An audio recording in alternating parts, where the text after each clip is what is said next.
के तौर पे अगर किसी शख्स को कोई ज़हनी दबाव आया है, उसकी रोज़ की डेली की फंक्शनिंग ख़राब हो गई है या कुछ भी मसला है, तो पहली बात तो हम लोगों की जो या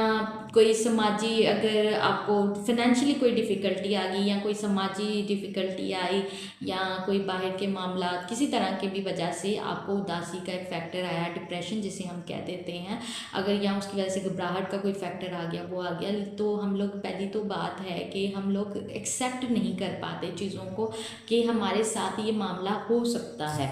तो एक्सेप्टेंस में हम लोग काफ़ी चीज़ें अपनी ख़राब कर लेते हैं कि मेरे साथ उदास, मैं भी उदास हो सकता हूँ, मुझे भी डिप्रेशन जैसी कोई बीमारी हो सकती है या मेरे साथ भी कोई मामला ऐसा हो सकता है। तो इसी चक्कर में हम लोग कहीं ना कहीं अपनी सूरत हाल को है माइल्ड टू मॉडरेट डिप्रेशन की तरफ ले जाते हैं, क्योंकि माइल्ड डिप्रेशन बहुत हद तक हम कॉप कर लेते हैं, लेकिन जैसे जैसे उसकी स्वेरिटी मॉडरेट और फिर स्वेयर हो जाता है तो बहुत मुश्किलात साबित हो जाती हैं, फिर दवाई वगैरह लेना पड़ जाती है। तो पहली क्या चीज़ है जी, आप में एक्सेप्टेंस होना चाहिए, क्योंकि जब इंसान में एक्सेप्टेंस आ जाती है तो काफ़ी हद तक वो वैसे ही चीज़ों को कोप कर लेता है कि अच्छा मेरे साथ चलो ये मामला हुआ है तो कोई नहीं, मैं इसको कोप कर लूँगा, I am the resilient person, मैं बूस्ट बैक कर लूँगा और मैं इस सिचुएशन हो जाती है मैं इससे निकल आऊँगा।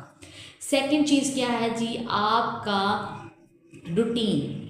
आपकी रूटीन के साथ कमिटमेंट कि आपके डेली ज़िंदगी का नज़्म ज़ब्त जो है, डेली की जो रूटीन है उसमें कमी या ज़्यादती उसको फिक्स करने की ज़रूरत होती है। यानी कि अगर आप मिसाल लें तो एक आदमी जो है वो रात को अगर 12 बजे सो रहा है तो सुबह 1 बजे उठ रहा है, अगले दिन वही आदमी रात के 3 बजे सो रहा है, सुबह के 4 बजे उठ रहा है, तो ये रूटीन की नज़्म ज़ब्त अच्छी नहीं है,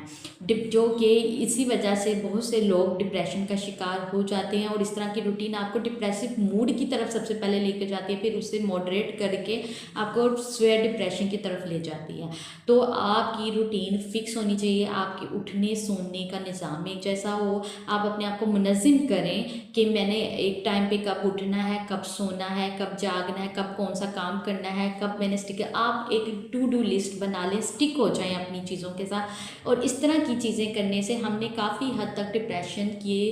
जो अलामात हैं उनमें कमी देखी है। तीसरी चीज़ जो आ जाती है हमारी एक्सरसाइज, जो कि मैं अपनी पिछली वीडियोस में भी आप लोगों को बहुत ज़्यादा रेकमेंड करती हूँ कि एक्सरसाइज के लिए आप लोग वक्त निकालें। डिप्रेशन की कमी की सबसे ज़्यादा वजूहात हमने एक्सरसाइज करने से ही देखी गई हैं, क्योंकि जब आपका माइंड जो है बहुत ज़्यादा थॉट्स में होता है, नेगेटिव थॉट्स में, डिप्रेसिव मूड में जब इंसान होता है तो आपको नेगेटिव सोचें आती हैं। तो